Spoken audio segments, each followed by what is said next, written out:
Եթե կա պատասխանատվություն, քննադատություն ընտրություններից որոշ ժամանակ առաջ, սա այն արտահայտելու բնական ձև է։ Ինչ ուզում են, թող անեն նրանք։ Մենք մեր որոշումը կայացրել ենք եւ անելու ենք, ինչ որոշել ենք։ Փողոցներում ջրցան մեքենաներ հայտնվեցին, ոստիկանությունը արցունքաբեր գազ կիրառեց։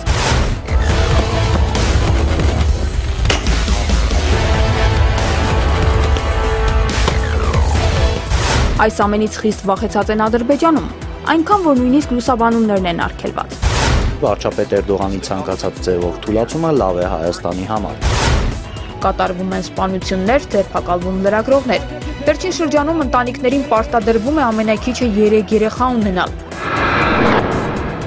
Այս կամարից Արարատը պետք է տեսնեին, լեռը փակող շենք-շինությունները չպետք է կառուցվեին, դրանք Թամանյանից հետո են կառուցվել։ Հրապարակը որպես համալիր եւ հատ առ հատ շենքերը օրենքով, տրված իրավունքով եւ կառավարության որոշմամբ հուշարձան է։ Շեղվում եք փչացնում Թամանյանականը խեղում արտահայտություններն առաջին անգամ միաբերան սկսեցին ասել 1975 թվականին, երբ 5-րդ շենքն էր կառուցվում, պետական պատկերասրահը։ Պատկերասրահի շենքը պատկերասրահի շենք չի իր ֆունկցիայով։ Պատմության թանգարանը պատմության թանգարան չի։ Խանգարում է պատկերասրահի շենքը իր հյուսիսային պողոտայից Երևանում։ Մրցույթ հայտարարելու հիմնավորումը եւ պատճառը չկա։ Գեոլոգները գոռում են, հերիք եղավ այդ քաղաքի սեյսմիկ ռիսկերը բարձրացնեք, ոչ ոք բանի տեղ չի դնում։ Տնկում ենք եւ վերջ։ Աղմկել սիրում ենք։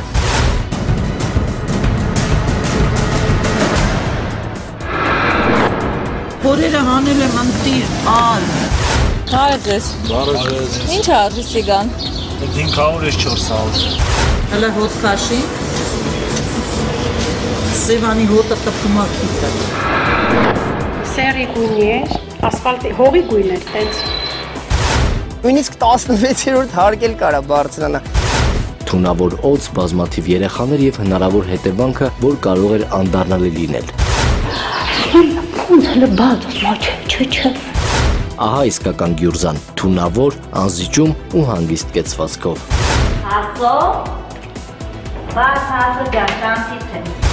Գյուրզան լինելով ինքնավստահ իր թույնի վրա, շատ արագ շարժումներ չի անում։ Պատոհանից նայեցի, տեսա օդը եկել էր արդեն ժեշտի ծեսյան։ Մինչև 1.20 m կարա հասնի եւ ավելին, 1.30 m ավել։ Ագին հաստանում է, շատ կծում է ինքը ուժեղ։ Նկատեցի, որ ինչ-որ բան հոտերից տակով փախավ, տեսա բան արդեն խոտերի վրա է։ Բնական է, պետք է լինի, այդտեղ բաներ կա, թուփ-մուփ կա, պետք է լինի։ Չնայած տանտիրոջ այսպիսի հանգիստ վերաբերմունքին չէր բացառվում, որ օձը կծեր փաստացի բնակչին։ Այս շարունակվում է մինչև ամբողջ քո մարմինը, ուռածությունով ամեն ինչը։ Ես իրա չկարողացա պահեմ, ինքա ուզում էր անպայման շուտ դուրս պրծնի։ Դուրս է պրծել մոր ձեռքից եւ Մասիսից ուղիղ դեպի ազգային ժողով։ Անցագրային ռեժիմը պահպանող աշխատակիցները 2 անգամ օդ են կրակել, սակայն վրեժին կանգնեցնել չի հաջողվել։ 3-րդ անգամ կրակել են ոտքին։ Գալստանում ներկայումս չի կարող մտածել իր գործողությունների վտանգավորությունը եւ ղեկավարի դրան։ Ինչ էր արել այս ազնվորությունը, որ այդպես տպավորվել է ձեզ մեջ։ Որպես վկաներ ներգրաված նախկին քաղաքապետ Վարդան Ղուկասյանի ընտանիքի անդամները հերթական անգամ չեն ներկայանում դատարան։ Դատարանը նրանց բերման ենթարկելու որոշում է կայացնում։ Որքան ժամանակ պայուսակը կախված մնաց օդում։ Ես առաջանկան լսում, որ պայուսակը օդում կարող է կախվել։ Պայուսակը թռչում է օդով։ Տատաքննության առանց այդ էլ ոչ խաղաղ ընթացքը մի պահ ընդմիջվեց ամբաստանյալ Սամվել Հարությունյանի անսպասելի հայտարարությամբ։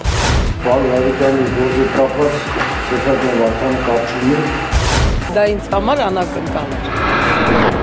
Շաբաթը դեռ չէր սկսվել Գորիսում կրակոցներ հնչեցին։ Փոխհրաձգությունը 1 մարդու կյանք խլեց, 2-ը վիրավորվեցին, 2 մարդ ձերբակալվեց։ Հարձակում է եղել Սյունիքի մարզպետ Սուրիկ Խաչատրյանի տան ուղղությամբ։ Խաչատրյաններն ու Բուդաղյանները առաջ քավոր սանիկ են եղել, իսկ վերջերս նրանց միջև տարաձայնություններ կային։ Ինչ եղել է, դա միայն կարա արտակ ասել։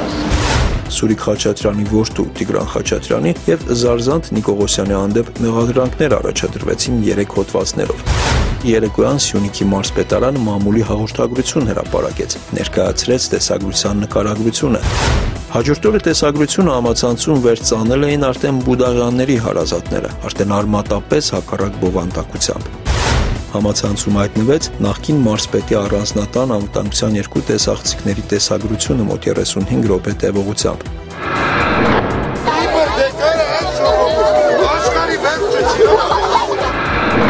40-ից 50 տոննա կրնի ժայռապետորը ու մակերեսային չափսերով տեխնիկայի չափահանները։ Մեքենավարի մարմինը հաջողվեց դուրս բերել միայն հաջորդ օրն առավոտյան։ Քամու պոռթկումը պոկեր էր շուրջ 1000 քառակուսի մետր մակերեսով թիթեղներն ու նետել ներքևում կայանած մարդատարների վրա։ Ամեն ինչ ավարտվել էր առանց տուժածների։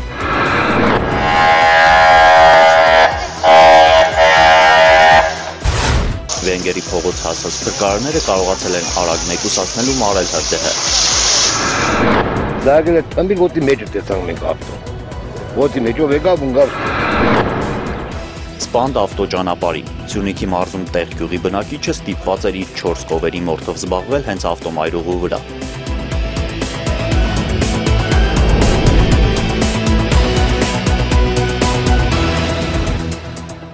Բարի երեկո, եթերում եք Իրաքնորյա հորիզոնը։ Այս շաբաթվա սկզբում Թուրքիայում շարունակվում էին իրավապահների և ցուցարարների բախումները, որոնց առիթը Ստամբուլում ծագած բնապահպանական և քաղաքաշինական մի խնդիր էր, մոտավորապես այնպիսին, ինչպիսին առաջացել էր 1.5 տարի առաջ Երևանի Մաշտոցի պուրակում։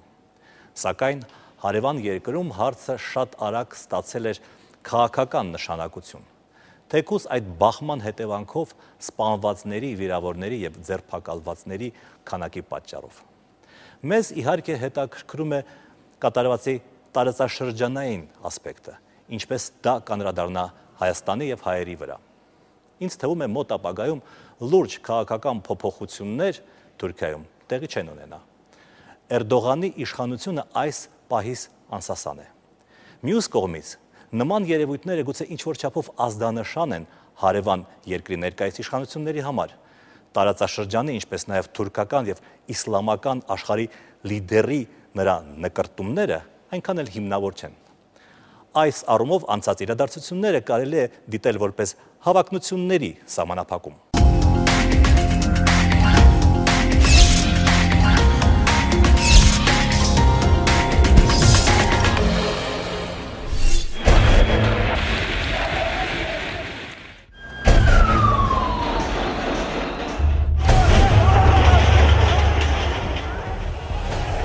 Ապստամբական այս տրամադրությունները բնորոշող կադրերը միջազգային լրահոսից չեն հեռանում ավելի քան 2 տարի։ Արաբական գարունը միայն սկզբում էր զուտ տարերային բնույթ կրում, բայց շատ շուտով այն ընդգրկեց գրեթե ողջ մերձավոր արևելքը։ Նախկին իշխանությունները տապալվեցին Թունիսում, Եգիպտոսում, Լիբիայում։ Սիրիայում քաղաքացիական պատերազմը դեռ թեժանում է։ Մերձավոր արևելքը ճարակած ապստամբական ալիքը մեր հարևան Թուրքիան փորձեց որպես հնարավորություն դիտարկել տարածաշրջանում առավել կարևոր դերակատար դառնալու համար։ Բայց արևմտյան լրատվամիջոցները անգամ թուրքական գարնան մասին ակնարկեցին։ Ամեն ինչ սկսվեց զայրույթ արտահայտող, բայց խաղաղ ակցիայից։ 4 բնապահպաններ իրենց բողոքն արտահայտեցին, երբ Ստամբուլի կենտրոնում Թաքսիմ հրապարակում գտնվող Գեզի զբոսայգի մտավ հատուկ տեխնիկան ու սկսեց ծառեր կտրել, կառուցապատելու համար։ Բնապահպանների նկատմամբ ուժ կիրառվեց։ Դա միայն սկիզբն էր։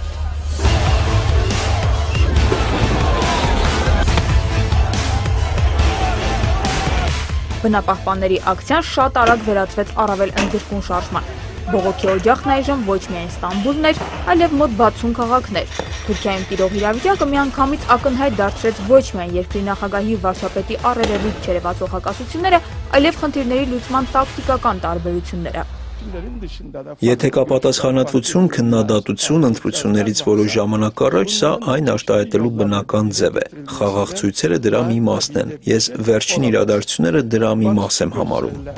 Փոխարենը վարչապետը ցուցարարներին ծայրահեղականներ անվանեց եւ առավել խիստ միջոցներ կիրառեց։ Ոստիկանությունն ի սկզբանե աչքի ընկավ ոչ համաչափ գործողությունների իրականացմամբ։ Փողոցներում ջրցան մեքենաներ հայտնվեցին, ոստիկանությունը արդյունքաբեր գազ կիրառեց։ Առանձին դեպքերում այդ գազը կիրառվում էր հենց մարդկանց տներում։ Համացանցում հայտնվեցին ոստիկանների գործողությունների այնպիսի կադրեր ու լուսանկարներ, որոնք անտարբեր չեն կարող թողնել ոչ ոքի։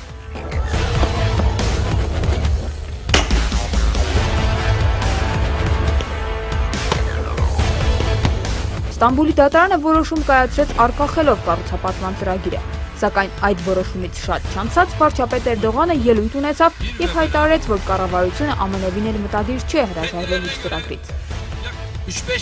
Ինչ ուզում են թող անեն նրանք, մենք մեր որոշումը կայացրել ենք եւ անելու ենք, ինչ որոշել ենք։ Գեզի զբոսայգու պատմությունը շատ հին է եւ հայկական արմատներ ունի։ Այն տեղում, ուր այժմ զբոսայգին ու հարակից հյուրանոցներն են, ժամանակին հայկական գերեզմանատուն էր։ Միայն 20-րդ դարի սկզբին այդ տարածքում Թուրքական Հանրապետությունը կառուցապատեց, հերթական անգամ մաքրելով հայկական հետքերը։ Այդտեղ գոչվեց Ագոպ գերեզմանատուն եւ մոտավորապես 400 տարի կամ 500 տարի որպես գերեզմանատուն ծառայեց։ 1500-ական տարիներին այդտեղ հայերու շնորհված էր, որպեսզի իրենց մերենները թաղեն։ Կատարվածի մասին գիտեն ոչ միայն այնտեղ ապրող հայերը։ Զբոսայգու կառուցապատման շուրջ առաջացած աղմուկից ընդամենը 2 օր առաջ թուրքական մեջլիսի քուրդ падգամավոր Սըրը Սուրեյա Օնդերը հրապարակավ հռետորական հարց տվեց երկրի կառավարությանը, թե ուր են հայերի տապանակարերը, ապա պատասխանեց.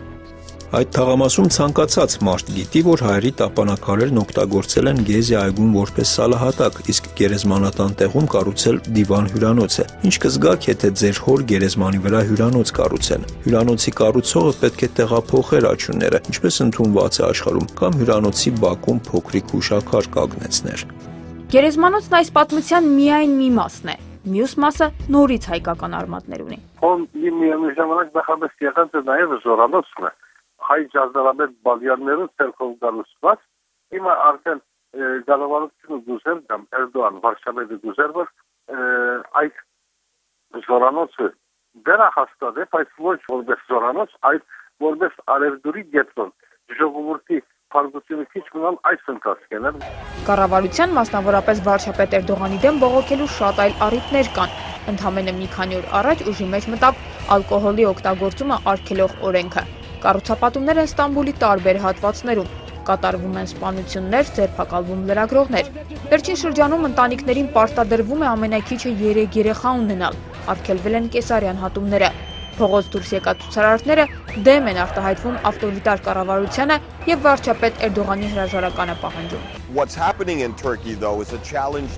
Այն ինչ տեղի է ունենում Թուրքիայում ուղղակի մարտահրավեր է կառավարությանը։ Եվ ինչն է այստեղ հետաքրքիր, նախագահ Աբդուլլա Գյուլը քաղաքական առումով շահում է։ Սրանից ավելի ուժեղ է դառնում։ Անհանգիստ վիճակն էլ ոչ այնքան կառավարության, որքան Էրդողանի դեմ։ Ի տարբերություն արաբական գարնան, որը կոնկրետ հեղափոխություններ արաբական ռեժիմների դեմ, սա քաղաքական ակցիա է։ Վարչապետ Ռեջեփ Թայիպ Էրդողանն ամեն կերպ փորձում է պահպանել հանգստությունը եւ անպարտելի Երևան։ Ի ապացույց դրան նա հյուսիսաֆրիկյան շրջագայության մեկնեց։ Մարոկկոյում նույնիսկ վստահություն հայտնեց, թե իր վերադարձին ամեն ինչ հանգստացած կլինի։ Սրանց հետևում նրանք են, ովքեր պարտվել են ընտրություններում։ Ցույցերը ամեն քաղաքում չէ, որ տեղ են ունենում։ Հիմա իրավիճակը ավելի հանգիստ է, երբ Թուրքիա վերադառնա, հանգստությունն ամբողջությամբ վերականգնված կլինի։ Էրդողանին սակայն Ռաբաթում էլ վատ վերաբերվեցին։ Մարոկկոյի թագավորը նույնիսկ հրաժարվեց ընդունել նրան։ Եվ ընդհանրապես սառը վերաբերմունքի պատճառով Էրդողանը ստիպված եղավ ժամանակից շուտ հեռանալ։ Հակառակ Էրդողանի ոչինչ հաշվի չառնող մեծամտությանը երկրում տագնապալի վիճակը փորձեց հարթել նախագահ Աբդուլլա Գյուլը։ Արտակարգ նիստ հրավիրեց, որից հետո փոխվարչապետ Բյուլենդ առնչը կառավարության անունից ներողություն խնդրեց։ Սխալ է այն մարդկանց նկատմամբ ուժի կիրառումը, ովքեր պայքարում են հանուն շրջակա միջավայրի։ Ես ներողություն եմ խնդրում դրա համար։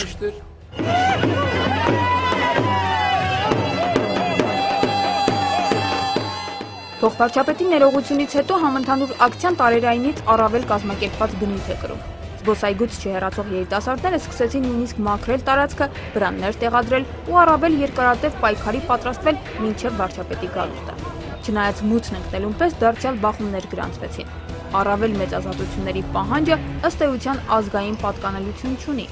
Բախումությունը մեր մոտ ավանդությունն է, այսինքն մենք երկրի քրիստոնյա փոխհամասությունները յուրացուցած ենք այդ մտավախությունը եւ համոզում ունենք, որ երբ որ փիղերը իրարու հետ պիտի գրվին, անպայման վնասվողը մենք պիտի ունենք։ Բայց այժմ նման հավանականություն երբեք չի գա։ Առայժմ դժվար է կանխատեսել դեպքերի ընթացքը, բայց Ռիչարդ Կիրակոսյանը կարծում է, որ ամեն ինչ կախված է նրանից, թե ինչպես կվարվի կառավարությունը։ Արդյոք նորից ռեպրեսիա կկիրառի։ Մյուս կողմից բախումը ոչ միայն Էրդողանի բռնատիրության ու բնապահպանների միջև է, այլև աշխարհիկ ուժերի եւ իսլամիստների։ Սա Թուրքիայում է։ Այն հիշեցնում է տարիներ առաջ Կանադայում արված նմանատիպ լուսանկարը։ Բայց եթե Կանադայում դա զուտ ռոմանտիկայի արտահայտություն էր, ապա այստեղ նաև բողոքի ակցիա ընդդեմ իսլամիստ կառավարության։ Հակառակ սրան Էրդողանն ինքը նախագահական աթոռի հավակնություններ ունի, բայց ոչ թե այն կարգավիճակում, ինչ հիմա գյուլն է։ Նրա պլանավորած սահմանադրական փոփոխությունները ենթադրում են նախագահի լիազորությունների ավելացում։ Եթե նույնիսկ այս ցույցերը քիչ քաղաքական են, ապա դրանց ազդեցությունը լրիվ քաղաքական է։ Երկու կոնկրետ բան կա։ Վարչապետ Էրդողանն այժմ շատ մեծ դժվարություն կունենա սահմանադրության փոփոխման հարցում, ստեղծելու ամերիկյան կամ ֆրանսիական մոդելի նախագահական կառավարման ձև,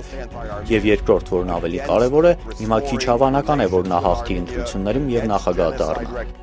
Գյուլը մեղմ հայտարարություններ է անում, Էրդողանի բացակայության փոխվարչապետը ներողություն է խնդրում, միանգամայն լուր է արտգործնախարարը։ Քաղաքագիտական ուսումնասիրություններով սա նշանակում է, որ Էրդողանը կորցնում է յուրայինների աջակցությունը։ Հայաստանի տեսանկյունից սա լավ է։ Վարչապետ Էրդողանը ոչ միայն Ադրբեջանի ամենամտերիմ դաշնակիցն ու աջակիցն էր, այլև ամենահակահայ գործիչը, դեմ լինելով Հայաստանի հետ հարաբերությունների լավացմանը, ցեղասպանության ճանաչմանը։ Ուստի վարչապետ Էրդողանի ցանկացած ձևով թուլացումը լավ է Հայաստանի համար։ Մյուս կողմից այս ամենը նաև սահմանափակում է Թուրքիային, այլևս նա չի կարող լինել տարածաշրջանային մեծ դերակատար, քանի որ հասարակական աջակցությունն է կորցրել։ Այս ամենից խիստ վախեցած են Ադրբեջանում, այնքան որ նույնիսկ լուսաբանումներն են արգելված։ Թուրքիայում էլ բողոքի կարգախոսների մեջ նաև Ադրբեջանի նախագահ Իլհամ Ալիևին ուղղված կոչեր կան։ Մեկ նկատառում եւս։ Սա նախանշան է, թե ոչ, բայց հետաքրքիր զուգադիպությամբ Էրդողանի հյուսիսաֆրիկյան այցի վերջին կանգառը Թունիսն էր, որտեղից սկսվեց արաբական գարունը ու որի նախագահը պարզապես փախավ երկրից։ Քրիստինե Ալագուլյան, Ժիրայր Հաբետյան, Կիրակնորիա հորիզոն։ Գեզի այգին կամ Մաշտոցի պուրակը իրենց նշանակությամբ չեն կարող համեմատվել Երևանի Հանրապետության հրապարակի հետ, որը թե խորհրդային շրջանում եւ թե այսօր Հայաստանի պաշտոնական կենտրոնն է, կարելի ասել պետական խորհրդանիշներից մեկը։ Այդ հրապարակը վերակառուցելը բարդագույն ֆինանսական, հասարակական եւ հոգեբանական խնդիր է։ Եթե ընդհանրապես պետք է այդպիսի խնդիր դնել։ Եվ ուրեմն շատ բնական է, որ այդ հարցով անգամ մրցույթի հայտարարումը լուրջ կրքեր է առաջացրել։ Վերակառուցման կողմնակիցները եւ հակառակորդները երդվում են Ալեքսանդր Թամանյանի հիշատակով, պնդելով, որ հենց իրենք են կատարում մեծ ճարտարապետի պատգամները։ Դա իհարկե մասնագիտական խնդիր է։ Ուրիշ հարց, որ պահպանողականների խաղաքարտերը այստեղ փոքր-ինչ ավելի զորեղ են։ Եթե ձևափոխումը սխալ լինի, այն ուղղելու համար 10 կամ 20 տարի հետո կրկին մրցույթի անհրաժեշտություն կառաջանա, եւ այդ դեպքում նորից են բռնկվելու հրապարակային կրքերը։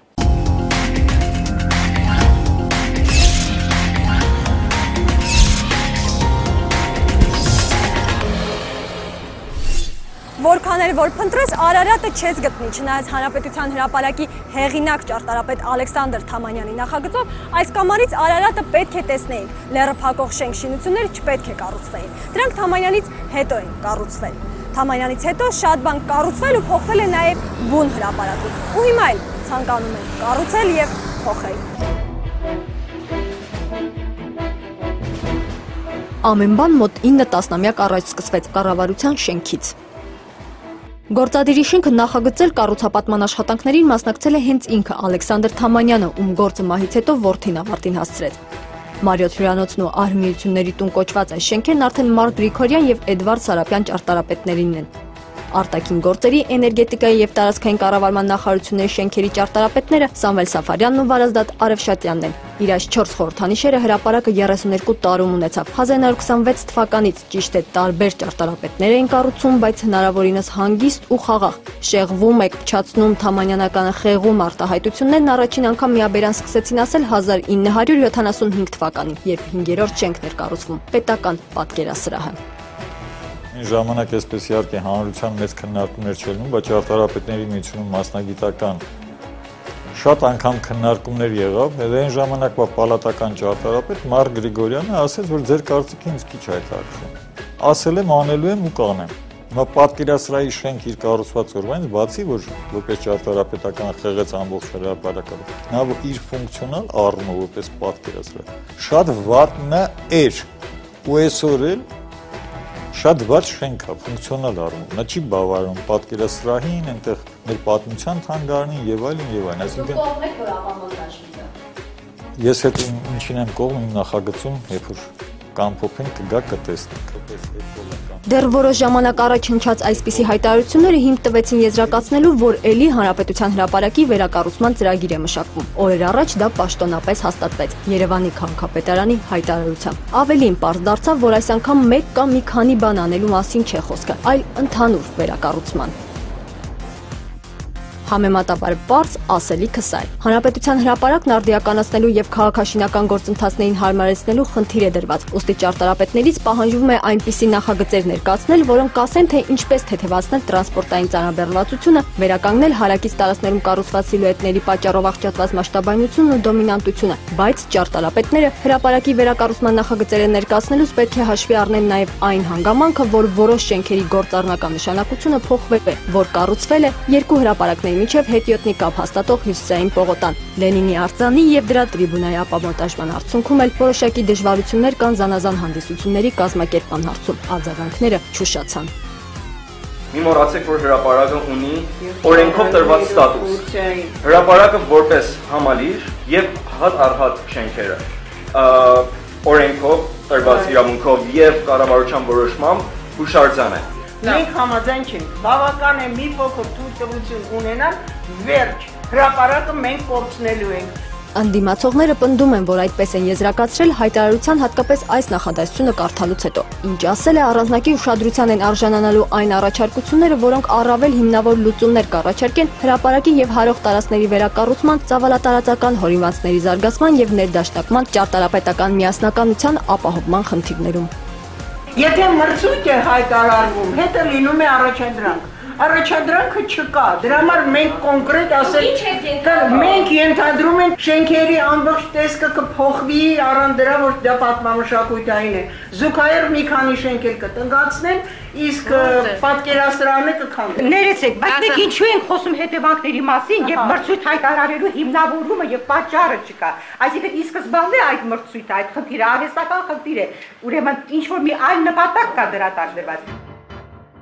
Հայտարարված մրցույթի հանձնաժողովի նախագահը Երևանի գլխավոր ճարտարապետն է։ Նպատակների մասին բնականաբար նախ եւ առաջ հենց նրանից պետք է հարցնեինք, բայց Նարեկ Սարգսյանի հետ կապ հաստատել ուղղակի չստացվեց։ Հեռախոսազանգերին օգնականը Անահիտ Եսայանն է պատասխանում, ով նախ խոստացավ, որ կտեղեկացնի, հաջորդ օրն ասաց, որ դեռ չի ասել, իսկ հետո վստահեցրեց, որ կփոխանցի եւ կզանգահարի։ Արդյունքում պարզաբանողներն այս հանձնաժողովականները դարձան։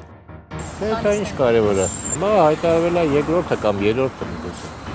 Հրաչ Պողոսյանը Երևանի քաղաքաշինության խորհրդի ճարտարապետական հանձնաժողովի նախագահն է, պնդում է, որ երրորդ հանրապետության հռչակումից հետո հանրապետության հրապարակի համալիր վերակառուցման համար մրցույթներ էլի են հայտարարվել։ Ես ուզում եմ հասկանալ, եթե դա առաջինը չէր, ինչու պատճառը որն էր, որ այս մեկը հատկապես այսպիսի աղմուկի թեմա դարձավ։ Աղմուկը սիրում ենք։ Դուք չեք հասկանում, որ ավարտված ստեղծագործության վրա չի կարելի խզբզել, որ չի կարելի Ավարտած ստեղծագործությունը հրապարակը։ Ուղղակի բարձրացնել, որ հետևի շենքերը կա նման բան 200 բարձրացնել։ Երբ որ կլինի հայեցակարգային մրցույթը, երբ որ կտեսնենք արդյունքները, նոր կանփոփիկ հասկանանք ինչ է նշանակում։ Տողատակեր են կարդում, չգիտեմ ինչ է։ Լևոն Վարդանյանն էլ Երևանի քաղաքաշինական խորհրդի ճարտարապետների հանձնաժողովի 15 անդամներից մեկն է։ Նա ով առաջարկեց հանրապետության հրապարակի վերակառուցման համար հայտարարվող մրցույթը ոչ թե փակ, ինչպես նախապես էր որոշված, այլ բաց անցկացնել։ Ինքնօրինակ անձամբ դեմ չէ, որ կառավարության շենքի գլխին աշտարակ թմբուկ կառուցվի։ Եթե հիշում եք, ընդամենը 2 տարի առաջ այդ հարցն էլի օրակարգում էր, դարձյալ բուռն բանավեճերով։ Երևանի գլխավոր ճարտարապետը հորդորում էր հիշել, որ աշտարակը հենց Թամանյանն է նախագծել։ Ուստի պետք չէ ափսոսալ $10 միլիոն, պետք է կառուցել, որ նաև հանրապետության դրոշը հարակից շենքերից ավելի բարձր ծածանվի։ Յուրաքանչյուր արվեստագետ իր արվեստանոցում բազմաթիվ էսքիզներ է անում, դա արվեստագետի բնույթն է։ Այդ հարյուրավոր էսքիզներից նա մեկը երկուսն է կյանքի կոչում։ Նույնը եղել է Թամանյանը, եւ այսօր դեմագոգիայով զբաղվել, ասել Թամանյանը արվեստանոցում գմբեթի էսքիզ է արել, եւ դա պեղել հանել եւ ասել պետք է կառուցեք։ Պատկերասրահի շենքը պատկերասրահի շենք չի իր ֆունկցիայով։ Պատմության թանգարանը պատմության թանգարան չի։ Գրականության թանգարանը գրականության թանգարան չի։ Ինչ պիտի չունենանք վերջում ենք այդ բոլորի լիարժեք նորմալ կառույցները։ Գիտեք, տպավորությունը այնպեսին է, որ ուղղակիորեն պարոն Սարգսյանի խանգարումը պատկերասրահի շենքը իր հյուսիսային պողոտայից Երևանում։ Բացարձակ։ Այդտեղ նախ պատմամշակութային օբյեկտ կա։ Երկրորդը գեոլոգների հետ նայել են, գեոլոգները գոռում են, հերիք եղավ այդ քաղաքի սեյսմիկ ռիսկերը բարձրացնեք, ոչ ոք բանի տեղ չի դնում։ Տնկում ենք եւ վերջ։ Նախատեսում է եւ Երևանի գլխավոր հատակագծով ստորգետնյա պարկինգներ, հա, որտեղ այդ միակ ազատ տարածքն է, այդտեղ դու գիտեք տրանսպորտի վիճակը, այսինքն այդ հարցին ուզած ճարտարապետ, եթե անում նախագիծ, պետք է անդրադառնա։ Մոռացեք, որ տեքստի տակը, տանի մրցույթի տեքստի տակը գրված է, որ մի քանի ընկերություններ պայմանագրով անում են նախագիծը։ Առաջի հերթին դա նշանակում է, որ մրցույթը բաց մրցույթ չի։ Մրցույթը անհավասար մրցույթ է։ Մարդիկ կան, որոնք վճարվում են, որ անեն այդ մասնակցեն այդ մրցույթին, բայց որոշները կարող են առանց վճարելու մասնակցեն։ Այս անհեթեթ վիճակը ենթադրել է տալիս, որ սա ընդամենը ինչ որ շղարշա։ Իսկ ով ասեց, որ այդ ծրագրերը հենց վաղ սկսեն վերակառուցել, չկա այդպիսի բան։ Ես անձամբ այդ մրցանակաբաշխությանը նայում եմ այսպես, որ առաջարկություններ կլինեն, այդ առաջարկությունները պակետի մեջ կդնեն սեղանների դարակը, կհիշեն, որ այ ժամանակը կգա, այս մի առաջարկությունը իրականացնեն։ Ամեն դեպքում սա էլ դեռ փոխադարձ անվստահության, մեղադրանքների ու փոխադարձաբար հասկացված չլինելու հանգամանքի ամբողջական պատկերը չէ։ Մի կողմից մրցույթին դեմ արտահայտվողները հայտարարում են, որ ամեն գնով չեն թողնի, որ արտաքին գործերի նախարարության շենքը հյուրանոց դառնա, պատմության թանգարանի շենքը ապա մոնտաժվի դեպի հյուսիսային պողոտա ճանապարհ բացելով, մյուս կողմից մրցույթի կողմնակիցները դեռ մի բան էլ ընդդիմացողներին են առաջարկում պատմություններ սարքելու փոխարեն ջանքերն ավելի արդյունավետ օգտագործել ու հրապարակի վերակառուցման նախագծեր ներկայացնել։ Իշխանությունները դանակը պահել են գրպանում, հեսա մի բան կանեն, կհանեն, կխփեն, բան։ Ախր դες չի կարելի, պետք է հավատալ։ Այս Երևանը մենք բոլորս սիրում ենք եւ հավանում ենք, չէ՞։ Այդ տեքստի մեջ ամեն ինչ հնարավոր է նախատեսել։ Ճարտարապետների միության նախագահը նաև Երևանի քաղաքաշինական խորհրդի ճարտարապետական հանձնաժողովի անդամ է։ Հանձնաժողովից հիմա երկու ճարտարապետներ են մրցույթին հրապարակավ դեմ արտահայտվում։ Մեկը Մինասյանն է, ում մոտ իրից խոսքերով հրապարակի վերակառուցման առաջարկի նկատմամբ կասկածներ առաջացան այն օրվանից, երբ դեռ հայտարարություն չկար, այն տարածելու համար քննարկումներ էին կազմակերպվում։ Ըստ Մինասյանի այդ քննարկումները հանձնաժողովում մակերեսային անցան։ Քաղաքաշինական խորհրդի նիստ էլ չեղավ, չնայած կարգով է սահմանված։ Նախագծերի ներկայացման վերջնաժամկետը օգոստոսի 19-ն է, գործընթացը մայիսի 29-ից է սկսված։ Չնայած պահանջներին, մրցույթը դադարեցնելու մասին որևէ խոսք դեռ չկա։ Երևանի քաղաքաշինական խորհրդի վերջին օրերին ասուլիսներ հրավիրող անդամները պահանջում են շուտափույթ նիստ գումարել ու իրենց էլ լսել։ Անձնական կարծիք չի, որ ներկայացնում ենք, մենք 100,000-ավոր մարդկանց կարծիքն ենք այսօր ներկայացնում։ Կոմունիստների առաջնորդի արձանը Հանրապետության հրապարակից հանվեց խորհրդային միության փլուզումից հետո հրապարակից դուրս փոխում, բայց բուն հրապարակում միայն վերանորոգում էին, մինչև 2003 թվականը, երբ կենտրոնում միլիոններ արժեցող այս գորգը հայտնվեց, որի տակ Երևանի 3000 տարվա պատմություն ունեցող շինություններ կան։ 2007-ից 192.6 միլիոն դրամի դիմաց շատրվաներ ոչ միայն երգող, այլև արդեն պարող են։ Հա, անցյալ շաբաթ Բեռլինում էի։ Անգելա Մերկելի առընթեր գործող կառույցները այնտեղ է գնացել։ Հին շենքերում են, ցույց են տալիս իր պատմական արժեքը։ Մենք էս ինչ ենք անում, բռնել ենք ու ջնջում ենք։ Եվս մեկ անգամ նայեք այս կադրերը։ Հանրապետության հրապարակը հիմա այս տեսք ունի։ Ինչպիսին է այն եղել Ալեքսանդր Թամանյանի պատկերացմամբ գրեթե անհնար է պարզել։ Ինչպիսին կլինի ապագայում, նույնպես անհայտ է։ Արփիս Քեսյան, Էդվարդ Մինասյան, Հակոբ Կոլյան, Կիրակնորյա հորիզոն։ Անցած Կիրակնորյա հորիզոնում մենք խոսում էինք Սևանի Սիգի ապօրինի վաճառքի մասին։ Սիգի որսը Սևանում արգելված է, սակայն Երևանի շուկաներում այդ ձուկը դրված է ազատ վաճառքի, եւ առևտրականները ոչ մի մտավախություն չունեն, որ իրենց բռնելու են կամ տուգանելու։ Հիշեցնենք ձեզ, թե ինչի մասին էր խոսքը։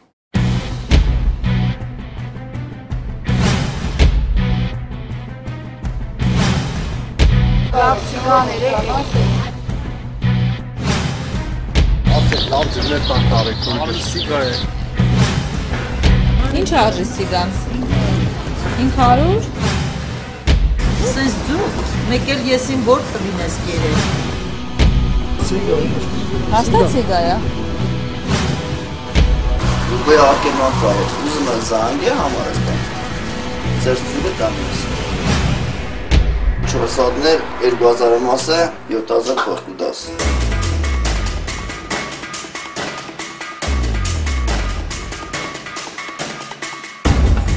Բարև ձեզ։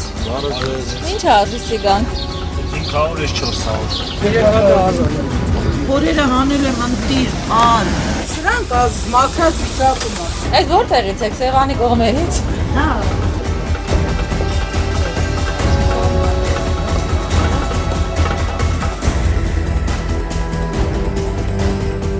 Բնական սիգին, ինչ քանի թափ կլի, կարող է օրիստական իշխանի չափ չունի։ Հələ հոտ քաշի, Սևանի հոտը տպում է քուտը։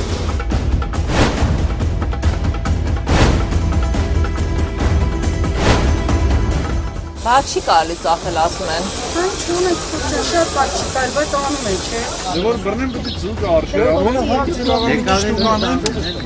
Նայած ոնց խոսանք էլի։ Դե հիմա կբռնենք, թողենք, տակից ոնց դուրս կգամ, արդեն դա իմ խնդիրն է։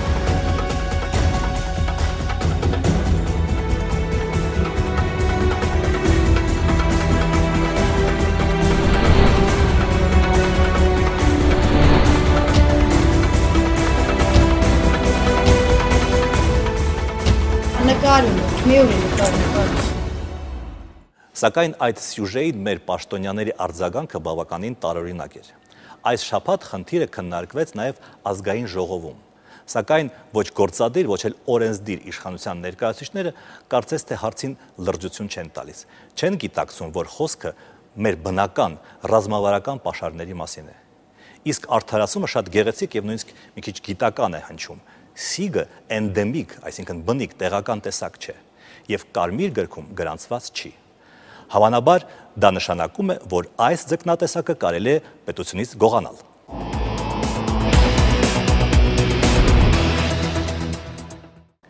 Եվս մի թեմա, որը միայն առաջին հայացքից կապված չէ բնապահպանության եւ քաղաքաշինության հետ։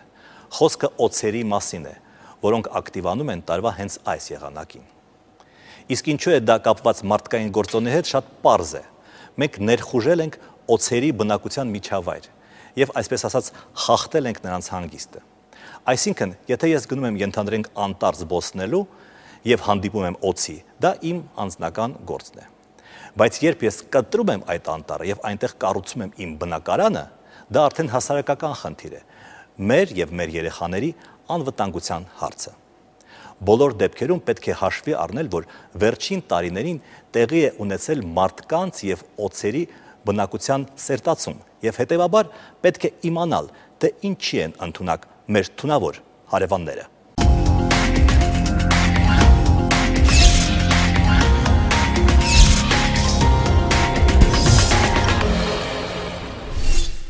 Աշխարհում առաջին կնոջը գայթակղողը եղել են ոչ գեղեցկադեմ տղամարդիկ, ոչ ադամանդներն ու շքեղությունը։ Ընդամենը մի սողուն, օձը կարողացել է գայթակղել, մոլորեցնել ու շեղել։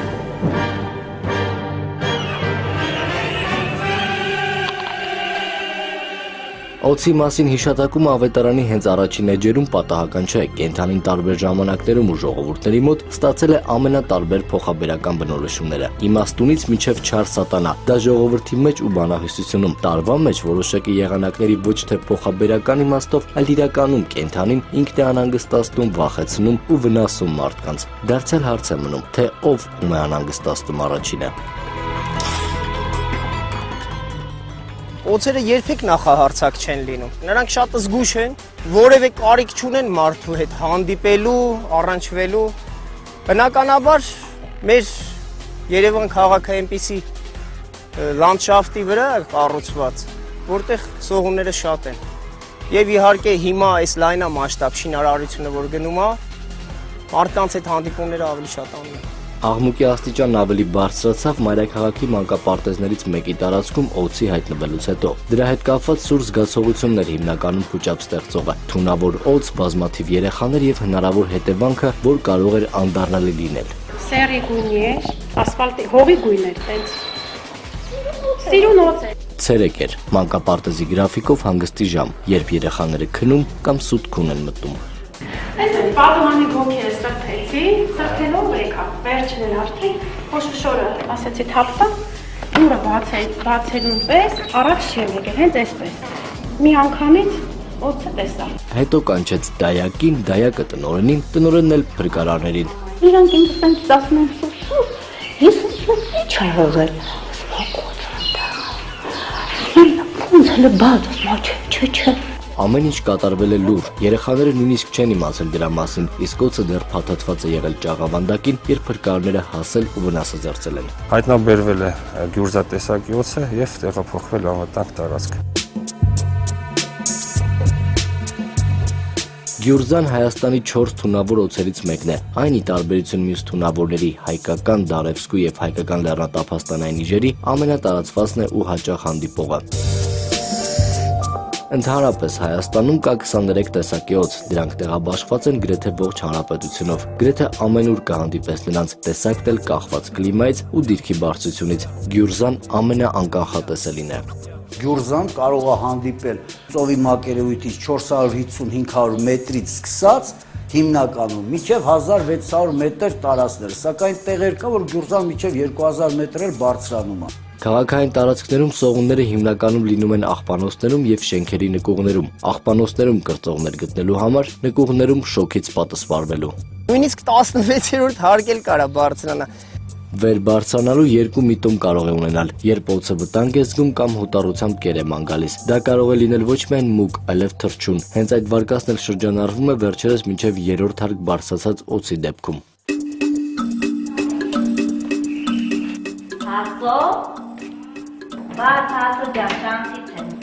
Տանտիկի նոցին նկատել է միայն, երբ այս երկու խաղաղ թռչուններն անհանգիստ շարժումներ են արել։ Բանդակը, ահավոր յանքս, պես չէին արել երբեք։ Ասա տեսնասին ինչն է պատճառը։ Պատոհանից նայեցի, տեսա օձը եկել էր արդեն ժեշտի ծեսյան։ Ասի վայ օձը։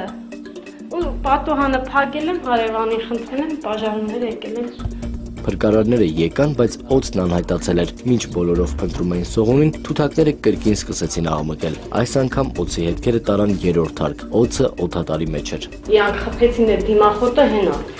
Ինգացան դե հենա։ Եթե ծտերը չլինեին, երևի ես այսօր չէի լինել։ Ագրեսիվ ու արագաշարժ օձին կարողացել են վնասազերծել միայն նրան վնասելով, հետո արդեն ամեն ինչ ջունգլի կանոններով։ Դու չես ուտում, քեզ են ուտում։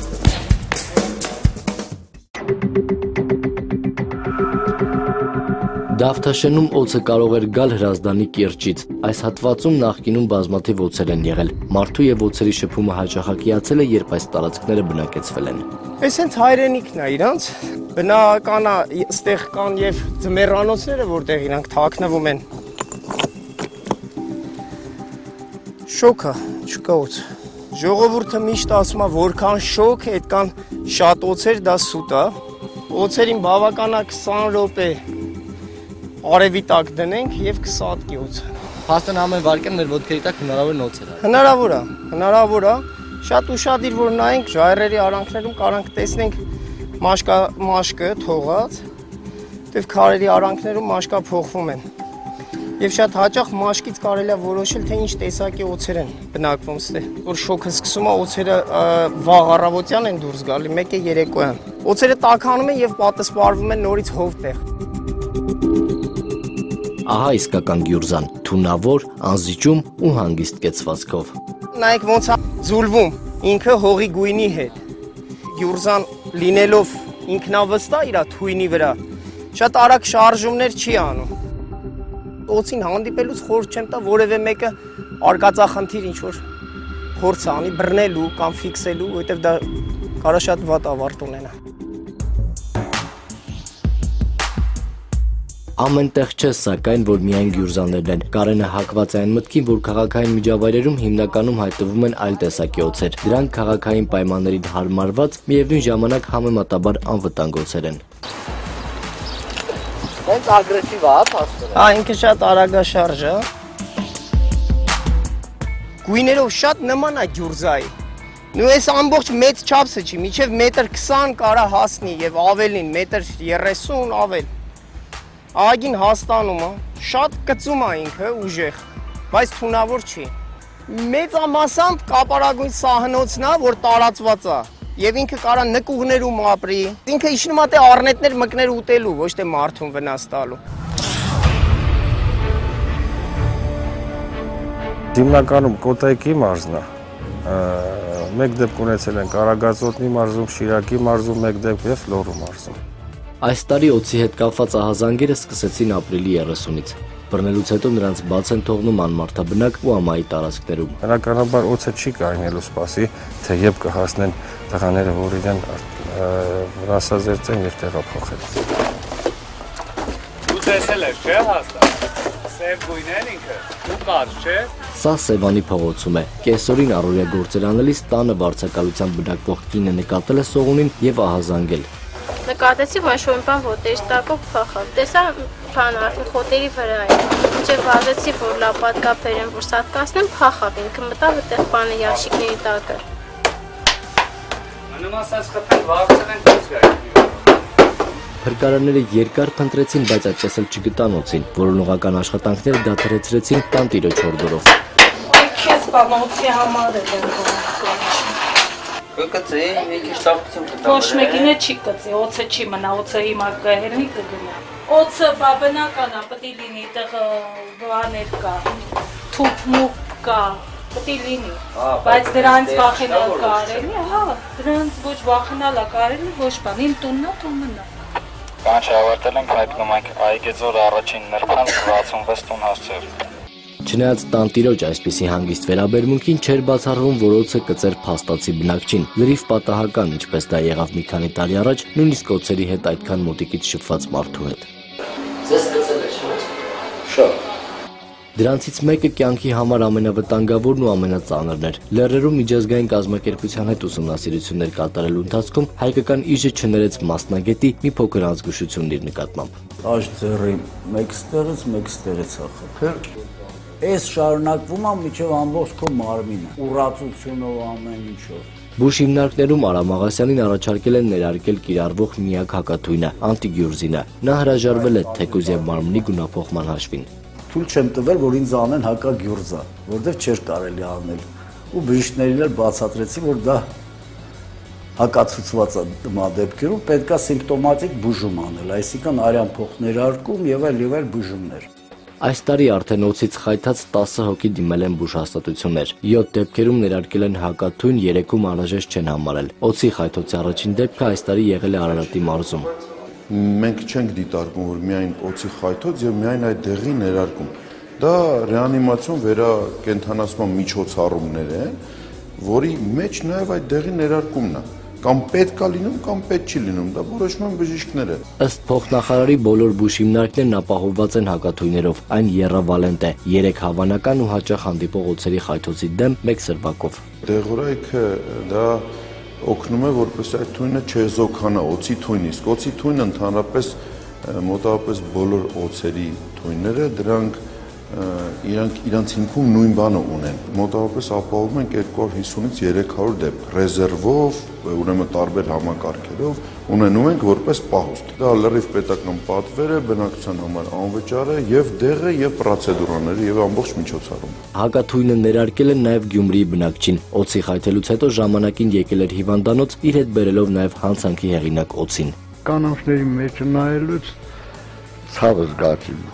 Բարձրացրեցը մի ադամում կախեր ընկե։ Թունավոր էր, թե չէ տուժասն այդ պահին դժվար զգար։ Մասնագետները տարբերում են թունավոր եւ ոչ թունավոր օձերի խայթոցները նույնիսկ նրանց կծած տեղերից։ Թունավոր օձի կծելու դեպքում հիմնական 2 մեծ խոշոր անցքեր են, իսկ ոչ թունավոր օձերի դեպքում չկան այդ խոշոր անցքերը, բազմաթիվ մանր անցքեր են։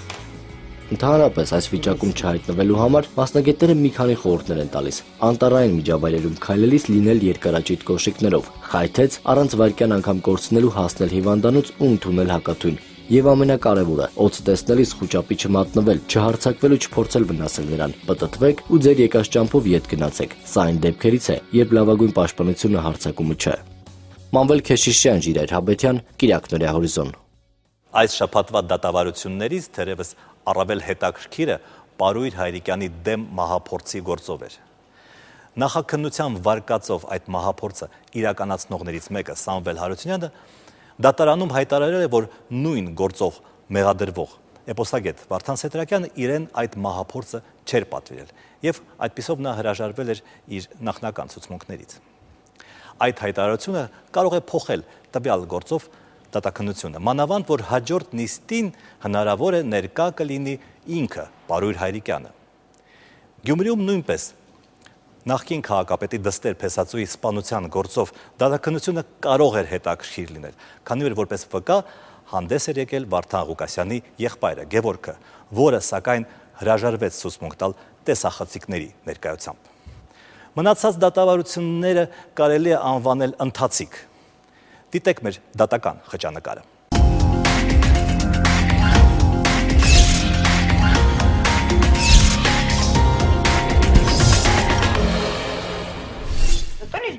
Դուս եկել ատուն, ինքը այդ են ջղայնացած, ասեց սաղ հայ ազգը սենց հա։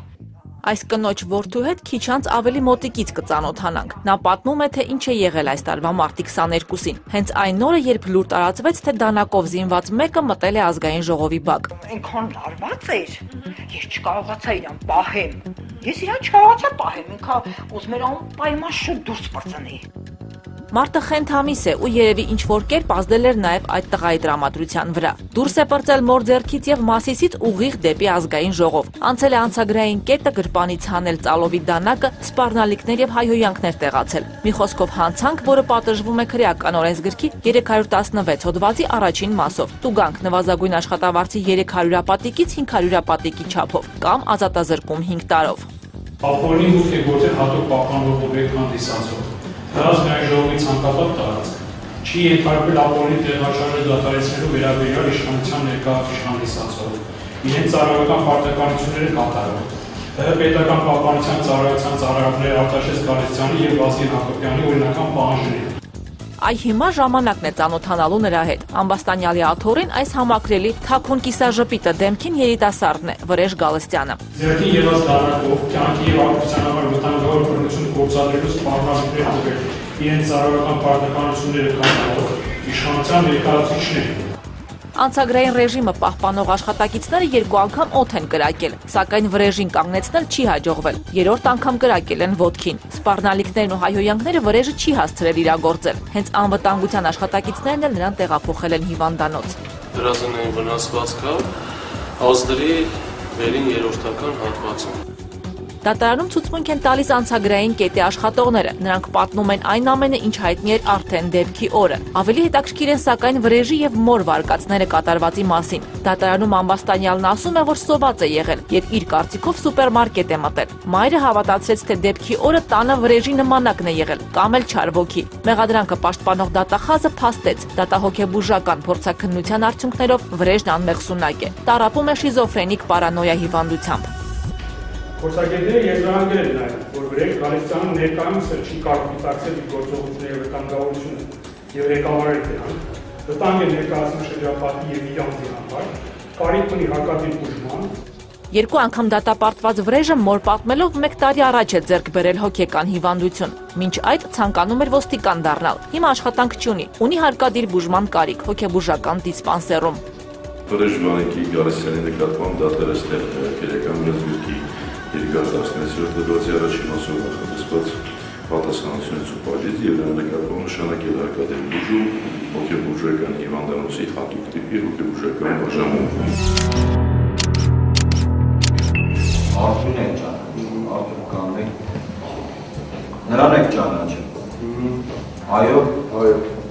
Արթուր Մանուկյանն է, բանդայի գործով ամբաստանյալներից մեկը։ 7 հոգանոց խումբը ըստ մեղադրական եզրակացության 2011 թվականի մայիսից մինչև օգոստոս կազմակերպել եւ իրագործել է ավազակային հարձակումներ հայտնի եւ հարուստ մարդկանց տների վրա, հափշտակել ավտոմեքենաներ, փող, թանկարժեք իրեր եւ արվեստի գործեր։ Պարադոքսն այս գործում այն է, որ Գողոնի ոչ մի նմուշ չի հայտնաբերվել։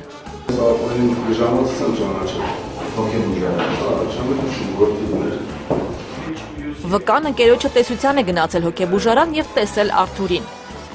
Ինչ էր արել այս ազնվորությունը, որ այդպես տպավորվել է ձեզ։ Նախաքննական ցուցմունքում վկան նաև նշել էր, որ ճանաչում է ավազակախմբի եւս մեկ անդամի՝ Գուրգենին, ով ընկել էր Սարալանջի փողոցի Զառիթափից եւ մահացել։ Գուրգենը եղել է վկայի հորեղբոր ընկերը, այսքանը։ Վկայից որևէ արժեքավոր ցուցմունք կորզել այդպես էլ չի հաջողվում։ Ներդրված վկայի արհեստականորեն, թե օբյեկտիվորեն այս մարդկանց հետ առնչություններ է ունեցել։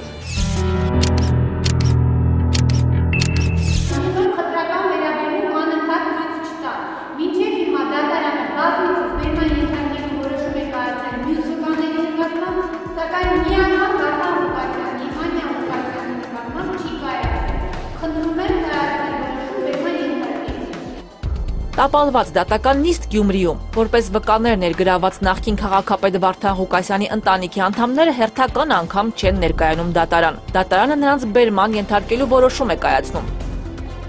Դատական նիստին ներկայանում է նախկին քաղաքապետի եղբայր Գևորգ Ղուկասյանը, բայց համաձայնում է խոսել միայն տեսախցիկները դահլիճից հանելուց հետո։ Արգելվում է նաև ձայնագրումը, այնպես որ այդ դիտարժան ցուցմունքի մասին միայն կարող ենք պատմել։ Ըստ վկայի ոչ Գևորգ, ոչ Վարդան, ոչ էլ Մանյա Ղուկասյանները ամբաստանյալին չեն ճանաչում, բայց սպանության մեջ մեղադրվող Հարությունի հայրը Վարդան Ղուկասյանի աղջկա ձեռքը խնդրելու համար մի քանի անգամ գնացել է քաղաքապետարան եւ մերժվել։ Գևորգ Ղուկասյանը նաև բացառել է, որ Հարությունը իր եղբոր աղջկան հետապնդած լինի։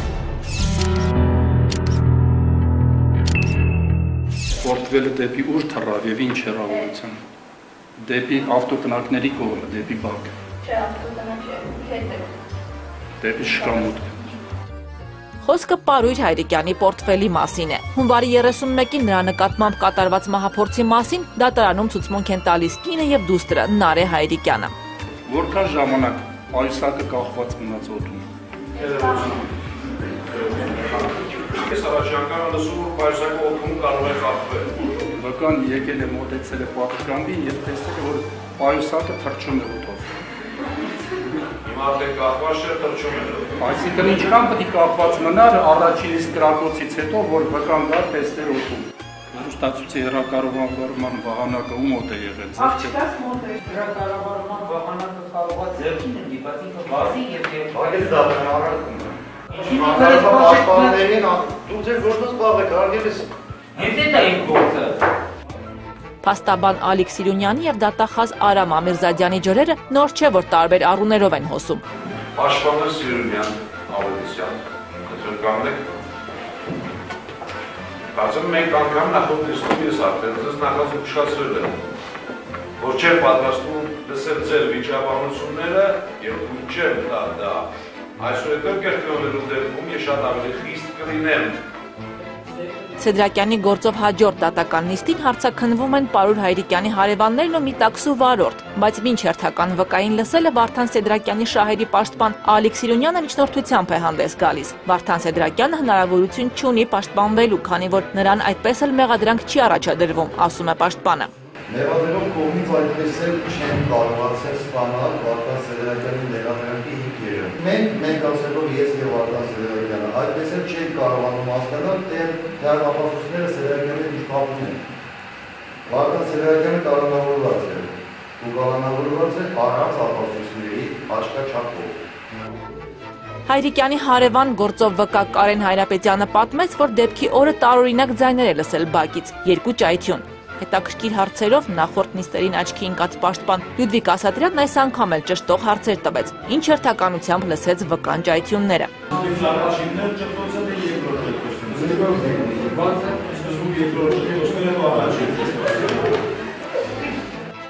Հաջորդ հարցաքննվողը տաքսու վարորդ Կարեն Զաքարյանն էր։ Նա պատմեց, որ դեպքի օրը ուղևոր է վերցրել ժամը 23-ի սահմաններում Հանրապետության փողոցից, որն ի դեպ տպագրիչներին հարող փողոցն է, եւ տարել է քանաքեռ։ Ճանապարհի ընթացքում վերջինս հաճախ ձեռքը տանում էր դեպի դուպլոնկային ներսրտի կողմ, որի ժամանակ ցելոֆանի ձայն էր լսվում։ Սա հայտնի դարձավ վկայի նախաքննական ցուցմունքը կարդալուց հետո, մինչ այդ վկան շատ մանրամասներ չէր հիշում։ Փոխարենը առանց դժվարության հիշեց, թե դեպքի օրը ում է տարել քանաքեռ։ Նստած անձանց մեջ ձերու բևորը կա։ Այս շարքում կամ դալիճում։ Ով է։ Գաննեք ամբաստանյան։ Ներկայացեք։ Ամբաստանյան Խաչատուր Պողոսյանն է ելել։ Այո։ Տատաքննության առանց այդ էլ ոչ խաղաղ ընթացքը մի պահ ընդմիջվեց ամբաստանյալ Սամվել Հարությունյանի անսպասելի հայտարարությամբ։ Դարում հայտարարում, որ Սպալ Լավիկյանի գործի կապված Սեֆրատյան Վարդան կապ չունի։ Դա նկարել է համար, որ Սեֆրատյան Վարդանի սկումաշորդն։ Դա ինձ համար անակնկալ էր։ Ինչ եք անելու հետո։ Չգիտեմ առայժմ։ Ես իրավունք չունեմ հրաժարվելու, ինքը իրավունք ունի ինձանից հրաժարվելու։ Եթե այդ իրավունք ունենայի, կօգտվեի հավանաբար։ Հաջորդ նիստին դատարանը սպասելու է տուժող Պարույր Հայրիկյանին։ Ամբաստանյալ Խաչատուր Պողոսյանն առավել անհամբերությամբ է սպասելու, չէ որ ըստ Հայրիկյանի մահափորձ կատարածը բարձրահասակ սլավոնական արտաքինով մեկն էր։ Ճաշ մազերով, առանց գլխարկի, 50 մետր գնաց է դա։ Վկան թողնած ստեղելի պատմի, դա է դա լսել, թե իրան ասել են, ոնց որ 10 վարորդը տենց գերել։ Որտեղ չի բռնում իր ասած, ոչ 1.75-ը ես կյանքումս երազել եմ, այդ բոյը չեմ էլ ունեցել։ Հաջորդ դատական նիստին, եթե Հայրիկյանի առողջական վիճակը թույլ տա կներկայանա դատարան եւ գուցե նրա ցուցմունքները հստակեցնեն այս քրեական պատմության մանրամասները։ Լիանա Ռաֆայելյան, Հակոբ Կոլյան, Կիրակնորյա հորիզոն։ Վերջապես շաբաթվա ամենաաղմկալի իրադարձությունը կրակոցներ Գորիսում, այժմ արդեն նախկին մարզպետ Սուրեն Խաչատրյանի տան մոտ եւ դրան հետեված դեպքերը։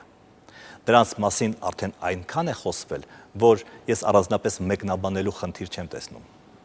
Ասեմ միայն, որ որպես մարզպետ ես նրա գործունեությունը խիստ բացասական եմ գնահատում։ Նա իմ համար մարմնավորում է այն կամայականությունները, լկտիությունը, անպատժելիության վախի մթնոլորտը, որի մասին մենք հաճախ ենք խոսում։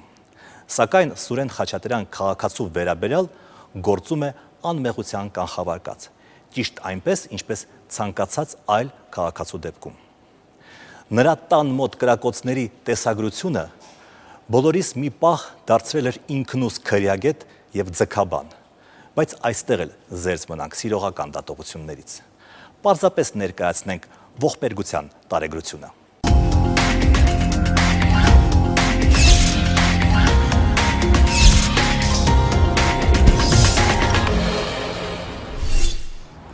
Անցած շաբաթվա ընթացքում իմ բազմաթիվ գործընկերներ ժամերով ու օրերով բառացիորեն հերթապահում էին այս հյուրանոցի դռներից ներս ու դուրս։ Անձը, ում պաշտոնը 3 օր առաջ նախկին դարձավ, ում մասին ամենաշատը գրվեց եւ ամենաշատը խոսվեց անցած օրերի ընթացքում, հենց այս հյուրանոցի մերձակայքում էր գտնվում։ Շաբաթը դեռ չէր սկսվել Գորիսում կրակոցներ հնչեցին, կեսգիշերին մոտ։ Մի քանի անձի միջև տեղի ունեցած փոխհրաձգությունը մեկ մարդու կյանք խլեց, երկուսը վիրավորվեցին, երկու մարդ ձերբակալվեց։ Կիրակի գիշեր դեպքից 1-2 ժամ հետո համացանցը արդեն ողողված էր, տեղի ունեցածի մասին սկզբում տակ-տակ ու մեկը մյուսին քիչ թե շատ նման տեղեկություններով, իսկ ավելի ուշ արդեն իրարից տարբեր ու տարբեր երանգներով եւ գույներով նկարագրված պատմություններով, վարկածներով, մեկնաբանություններով, ենթադրություններով, կրակողների ու կրակոցների, դրանց պատճառների ու հետևանքների մասին։ Գորիսը փոքր քաղաք է, շատերը իրար ճանաչում են, իսկ Սյունիքի մարզպետին իր թիկնապաների եւ մտերիմ ազգականների հետ քաղաքապետի նախկին թեկնածուն իր զորամասի հրամանատար եղբոր հետ ճանաչում էին բոլորը։ Շատերը նաեւ այս երկու ընտանիքների փոխհարաբերությունների մասին շատ բան գիտեն, միայն թե խոսել այդ մասին այն էլ հիմա Գորիսում մեղմ ասած հեշտ չէ։ Փորձենք ներկայացնել տեղի ունեցածի ամբողջական ու համառոտ պատկերը ըստ այս օրերին շրջանառված լուրերի։ Իրավաբանական տերմինաբանությամբ այն ամենը, ինչը դեռ ստուգված եւ հիմնավորված փաստ չէ, կոչվում է ապատեղեկատվություն։ Համենայնդեպս սա այն է, ինչի մասին օրեր շարունակ գրվել ու խոսվել է։ Հատկապես համացանցում ու հատկապես առաջնային խնդիր էր ներկայացվում այն, որ Խաչատրյաններն ու Բուդաղյանները առաջ քավոր սանիկ են եղել, իսկ վերջերս նրանց միջև տարաձայնություններ կային։ Դեպքի օրը Սուրիկ Խաչատրյանը եւ Բուդաղյան եղբայրները հավաքույթի են հրավիրված եղել։ Բուն դեպքին նախորդած իրադարձությունների նկարագրություններից առանձնանում է նաեւ այն, որ հավաքույթից հետո Սուրիկ Խաչատրյանը Ավետիք Բուդաղյանին անձամբ է տուն ուղեկցել։ Երեկոյան Ավետիք Բուդաղյանը մեքենայով եկել է Խաչատրյանի տան մոտ, քիչ անց եկել է նաեւ Արտակ Բուդաղյանը։ Եթե մինչև այս տեղ ունեցած է ակասական ու չճշտված նկարագրությունները տածվում էին երկբևեռ միմյանցից արմատապես տարբեր ուղեգծերով, ապա դրանից հետո տեղի ունեցած արդեն կոնկրետ եւ հստակ որակում ունի։ Հարձակում է եղել Սյունիքի մարզպետ Սուրիկ Խաչատրյանի տան ուղղությամբ։ Դեպքը տեղի ունեցել տան դիմաց փողոցում։ Ես չեմ ասում, որ հարձակում է եղել անձի վրա կամ անձին ուղված, դա քննությունը ցույց կտա։ Փոխհրաձգությունը տեղի ունեցել 4-5 անձի միջև։ Ավետիք Բուդաղյանը մահացել է, նրա եղբայրը Արտակ Բուդաղյանը եւ Խաչատրյանի ազգականը Նիկոլայ Աբրահամյանը ստացել են հրազենային վնասվածքներ։ Մոտ ժամը 23:30-ին ընդունարան բերվեց հիվանդ ծայրահեղ ծանր վիճակում Աբրահամյան Նիկոլայ շուրջ 20 րոպե հետո վերեցին Արտակ Բուդաղյանը, որով այն առաջի պատի շրջանում կար թափանցող հրազենային վնասվածք։ Աբրահամյանի մոտ եղել է հաստ աղիքի թափանցող մի քանի վնասվածք, իսկ Բուդաղյանի մոտ պատրվածք լյարդի շրջանում եւ մեծ քանակությամբ արյան կորուստ։ Երկուսն էլ վիրահատվել են եւ տեղափոխվել Երևան։ Կենտրոնական կլինիկական զինվորական հոսպիտալում Բուդաղյանը հաջորդ օրը երկրորդ վիրահատության է ենթարկվել, հեռացվել է գնդակը։ Բարեբախտաբար դրական դինամիկա ունենք եւ դա մեզ բավականին գոհացնում է։ Ինքը ի սկզբանե եղել է գիտակցության, պարզ գիտակցության, պարզապես նման վիրավորումից հետո եւ հետ վիրահատական վիճակում շփումը բավականին դժվար է։ Սկսեցին տեղեկություններ տարածվել Բուդաղյանների երրորդ եղբոր մասին, ով ժամանել էր Մոսկվայից։ Լուրերը, որ նա մեծ գործարար է եւ եղբոր հուղարկավորությանը մասնակցելուց բացի եկել է նաեւ վրեժխնդրության նպատակով, հերկեցին Բուդաղյանների մորաքրոջ տղաները։ Նաեւ նշեցին, որ Խաչատրյանների եւ Բուդաղյանների միջև թշնամության մասին չեն լսել, իսկ որ լարվածություն եղել է չեն բացառել, թե նրանք, թե նաեւ Բուդաղյանների մյուս ազգականները։ Յուրաքանչյուր մարդու մեջ էլ կոնֆլիկտներ են լինում։ Հարևանը հարևանի հետ, բարեկամները բարեկամների հետ, ինչ որ հնարավոր է, ինչու՞ չէ։ Իսկ քաղաքական հարցերում չի եղել։ Ինչու՞ չէ, հնարավոր է, բայց մենք ոնց իմանանք, թե ինչ որ այդ կոնֆլիկտն է պատճառել, որ այդպիսի դեպք անցել։ Ինչ եղել է, դա միայն կարա Արտակը ասի։ Ինչ է եղել, ինչպես է եղել, կնոջ մենք խնդրել ենք հարցնի, ասում ոչինչ չի պատմում։ Ոչ ոք չգիտի, թե ինչ պատճառով են ասել մարզպետի տանվել։ Դեպքի հաջորդ երկու օրերին երկու ձերբակալություններ եղան՝ Սուրիկ Խաչատրյանի որդու Տիգրան Խաչատրյանի եւ Զարզանտ Նիկողոսյանի հանդեպ մեղադրանքներ առաջադրվեցին 3 հոդվածներով։ Շատերի կյանքի համար վտանգավոր եղանակով սպանություն, դիտավորությամբ մեկ ուրիշի առողջությանը ծանր մարմնական վնասվածք պատճառելը, ապօրինի զենք ռազմամթերք ձեռք բերելն ու պահելը։ Արգրավել է զենք զինամթերք Սուրիկ Խաչատրյանի առանձնատանից եւ քննությամբ միայն կպարզվի այդ զենք զինամթերքը ապօրինի է, թե օրինական։ Ինչ վերաբերում է այն անձանց, ում որ մենք մեղադրանք ենք առաջադրել ապօրինի զենք զինամթերքի համար, զենք զինամթերքը կարող է ապօրինի գտնվել, օրինական գտնվել այլ անձի մոտ, բայց մեկ այլ անձ, երբ որ այդ զենքը վերցնի, պահի, կրի,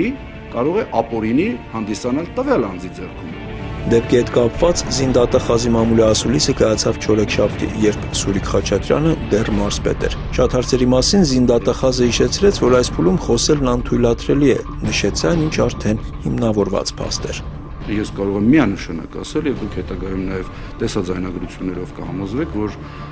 Սյունիքի մարզպետ Սուրիկ Խաչատրյանը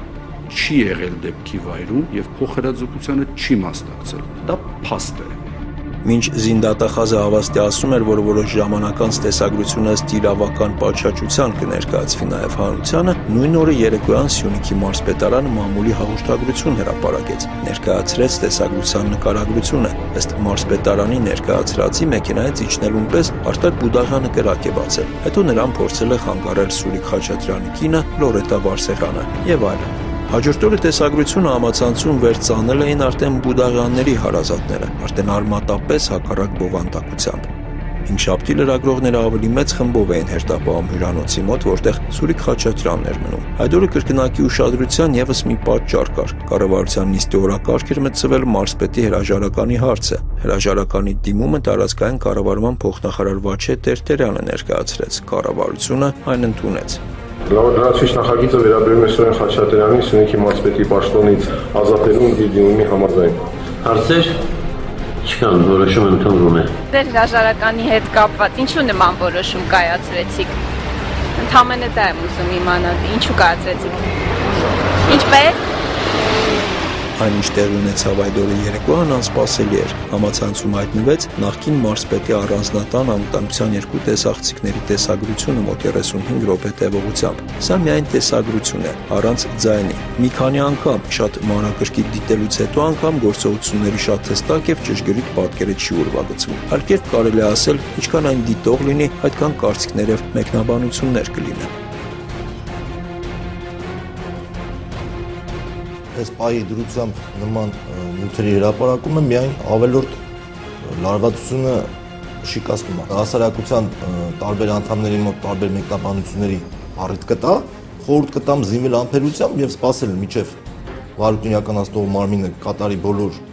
օրենքով նախատեսված քննչական եւ դատավարական գործողությունները եւ հանրությունը կհամոզվի, թե այս քանի օրերի ընթացքում հրապարակվող որ մեկնաբանություններն են օբյեկտիվ եւ որ մեկնաբանություններն իրենց մեջ պարունակում սուբյեկտիվ դրսևորումներ։ Մի բան սակայն հիմա էլ հստակ է ու պարզ։ Նման աղմկարույց դեպքերից հետո լինում են տարբեր հասարակական ու քաղաքական մեկնաբանություններ ու վերլուծություններ։ Դրամաբանական է նաև որ ճնշումների փորձեր լինեն։ Առողջ դրամաբանությունը տանում են դրանին, որ նման փորձերում առասարակ չի բացառում նաև որոշակի ճնշումների արտադրություն։ Որևէ կաշկանդվածություն ոչ միայն չի կարող լինել, այլև որևէ կաշկանդվածությունը, թե քննիչի, թե դատախազի, թե իմ եւ թե հետագայում նաեւ դատարանի կողմից ուղղակիորեն կարող ենք համարել անբարոյական վարքագիծ։ Քաղաքական կամ որևէ այլ ներբերանգները չեն կարող ազդել նախաքննության օբյեկտիվության եւ բազմակողմանիության վրա, իսկ ինչ վերաբերում է թե քննիչի կամ դատախազի նկատմամբ կարող է լինել ճնշումներ, կլինի դա քաղաքական կամ այլ ճնշումներ, դա կատարելու համար առաջին հերթին պետք է ճնշումներ ին վրա լինեն։ Իսկ ին վրա ճնշումներ անհամեստ թող չհնչի, բայց մեղմ ասած անհավանական է։ Իրականում ամեն ինչ կանենք, որպեսզի բոլոր մեղավորները թե բացահայտվեն, թե արդարացի պատասխանատվության եւ պատժի ենթարկվեն։ Արտակ Հովհաննիսյան, Հակոբ Գոլյան, Ժիրայր Հաբետյան, Կիրակնորյա հորիզոն։ Նման դեպքերում ընդունված է ասել սպասենք քննության ավարտին։ Սկզբունքորեն դա ճիշտ արտահայտություն է։ Միայն թե սպասելու տակ եկեք չհասկանանք կրավորական եւ անտարբեր կեցվածքը։ Դիտեք նաեւ մեր եզրափակիչ տեսաշարը, իսկ ես ձեզ հաջողություն եմ մաղթում։ Կհանդիպենք։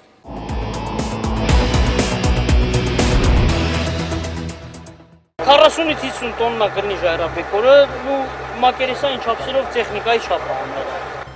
Խաչաղբյուր 2 հեկի շինարարական աշխատանքների ժամանակ էր, ուժեղ քամի հետո անձրև սկսվեց։ Էքսկավատորի 27-ամյա մեքենավարը դադարեցրեց աշխատանքն ու դուրս եկավ խցիկից։ Որոշել էր էքսկավատորի կողքին կանգնած սպասել մինչև տարերքը կհանդարտվի։ Տեխնիկան աշխատելու քուլկատորի քարը շրջվել անկել որը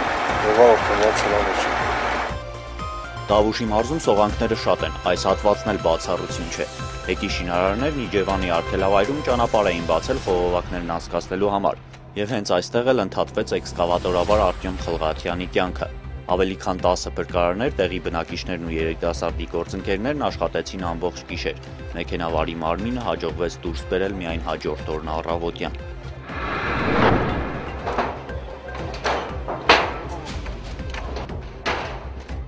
Եղանակի հերթական հարվածին չդիմացավ Զվարթնոց օդանավակայանի նախկին VIP սրահի տանիքը։ Քամու պոռթկումը պոկել էր շուրջ 1000 քառակուսի մետր մակերեսով թիթեղներն ու նետել ներքևում կայանած մարդատարների վրա։ Ամեն ինչ ավարտվել էր առանց տուժածների։ Մեքենաներում որևէ մեկը չէր եղել։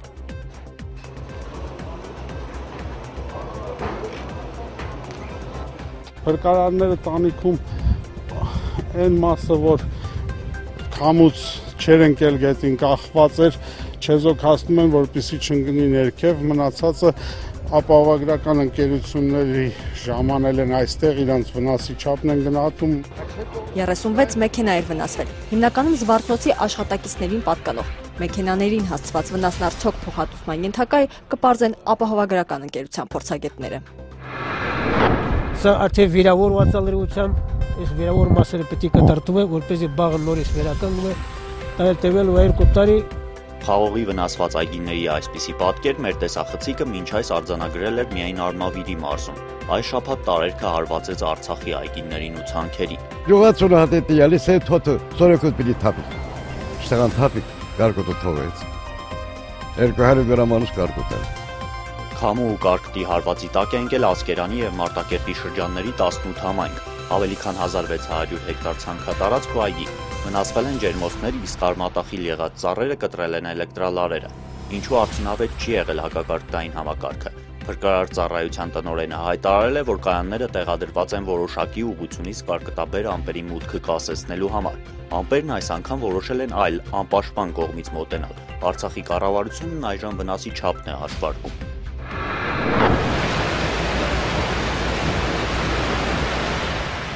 Վնասի չափի հաշվարկով այս շաբաթ ստիպված են զբաղվել նաև հրազդանցի մեր գործընկերները։ Ուժեղ քամին վնասել էր քաղաքապետարանի տանիքի մի մասը։ Այս շենքի վերջին հարկում է գործում Հրազդան հեռուստաընկերությունը։ Քամին չէր խնայել ալեհավաքներն ու մալուխները, իսկ անձրևը ողողել էր աշխատասենյակներն ու հաղորդումների տաղավարները։ Երեխանցից բանից մին լաստի չելել է, այս նական մաչան։ Հայտը հեծան, որը խոնավության հետևանքով, խոնավությունը քաշելով, փտել է և ընկերցած վնասելով նախճակալը, բարեբախտաբար մարդ չի եղել։ Իջևանցի Իսախանյանների բազմանդամ ընտանիքը գիշերվա 3-ին արթնացել էր ուժեղ աղմուկից, որ դանձրևն էր պատճառը։ Առանց այտել խարխլված տանիքը չէր դիմացել առատ տեղումներին, փրկարարները դուրս էին բերել տանգույքը։ Ծավացինք, ճճացինք, դե հենց երեխեք շատ վախեցա։ Դիմաբագին է ջարտվե կապոտնելը կերձվե անստեղ անես ինչ կսեմ սաներ անես աներ լրի շիխարեր։ Շիրակի մարզի բնակչի մեքենան կայանած է եղել տան մոտ, վնասվել էր քանդված տանիքի կտորներից։ Հանկարծակի բարձրացած ուժեղ քամին պոկել էր Հովվիտ գյուղի տների գոմերի տանիքները, ծառեր էր տապալել, անգամ տեղաշարժել բնակիչներից մեկի բակում դրված սառնարանը։ 15 մետր համարյա հայ վերցրած այդքան ֆորտերավ։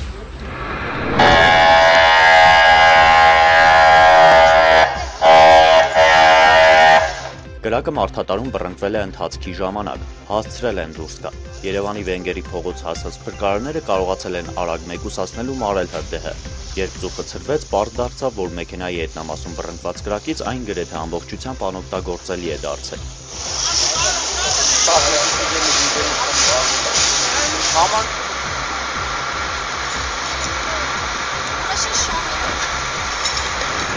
Մուշից կուկա դեպի բան,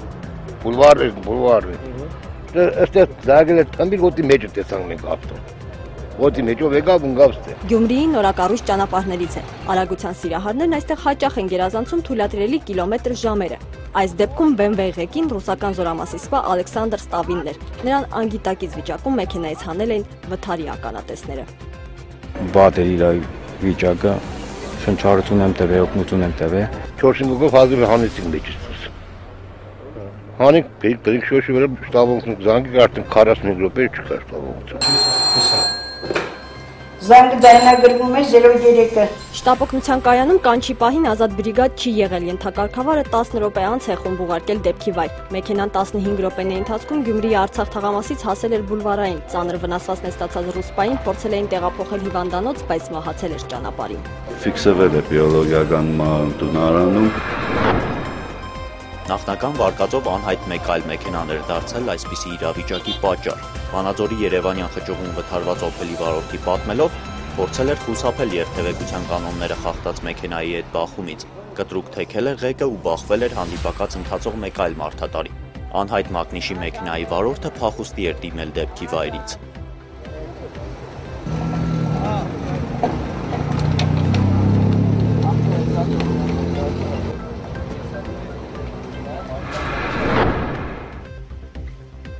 Ռուսական արտադրության մարդատարը Ստեփանակերտում բախվել էր քաշային ավելի բարձր կատեգորիայի Volkswagen Touareg-ին։ Թերևս քաշերի տարբերությունն էլ եղել էր պատճառը։ Touareg-ը գրեթե չէր վնասվել, իսկ 2107-ը շարունակել էր ընթացքն ու հարվածել ծառին։ Երիտասարդ վարորդին մարմնական վնասվածքներով տեղափոխել են Ստեփանակերտի զինվորական հոսպիտալ։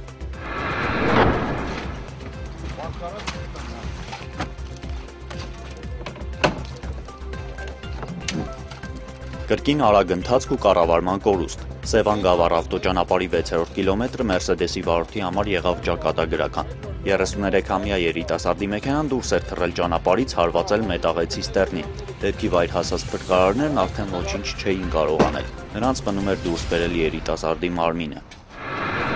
Մասիս քաղաքի ուսումնարանի մոտակայքում դաշտում հայտնված մարդատարում 2 հոգի էին։ Ուղևորը չէր փրկվել, իսկ վարորդը ծանր վիճակում է, հիվանդանոցում։ Սպանդ ավտոճանապարհի Սյունիքի մարզում տեղ գյուղի բնակիչը ստիպված էր իր 4 կովերի մորթով զբաղվել հենց ավտոմայրուղու վրա։ Բեռնատար Ֆորդը վրաերթի էր ենթարկել նրա 4 կովերին։ Վնասը մոտավոր հաշվարկներով կազմում է 1.200.000 դրամ, իսկ պատճառն ըստ վարորդի արևի ճառագայթներն են եղել։ Դրանք խանգարել են տեսնել տեղանքը։ Մեքենայի առաջամասի վրա հետքը հուշում է, վրաերթ է գրանցվել։ Մայրաքաղաքի Նալբանդյան-Թումանյան փողոցների խաչմերուկում հետիոտնի անցումից քիչ հեռու։ Նիսանը հարվածել էր երիտասարդ մի տղամարդու, նրան վնասվածքներով հիվանդանոց էին տարել։ Սա այս շաբաթ Մայրաքաղաքում գրանցված վրաերթերի առնվազն 6-րդ դեպքն էր։ Մեկը եղել էր մահացու, իսկ մեկի դեպքում տուժածը 14-ամյա երեխա է։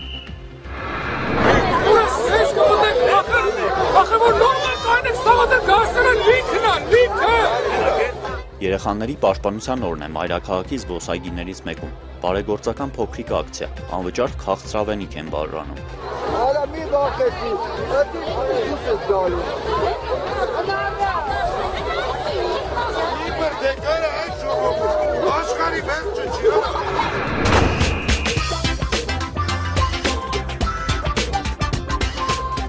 Պանիրը բանջարեղեն է, համոզված է բրիտանացի աշակերտներից յուրաքանչյուր երրորդը։ Անցկացված ուսումնասիրությունների արդյունքներն ապշեցրել են նույնիսկ հարցման հեղինակներին։ Պարզվում է բրիտանացի երեխաները մեղմ ասած չգիտեն, թե ինչ են ուտում։ Յուրաքանչյուր 10-րդ աշակերտի կարծիքով լոլիկն աճում է հողի տակ։ Fruit, I'm a fruit. You can't be a fruit and a vegetable. I know, I'm not. I'm a fruit. Իսկ ամեն 5-րդը վստահ է, որ ձկան ձողիկները պատրաստված են հավի մսից։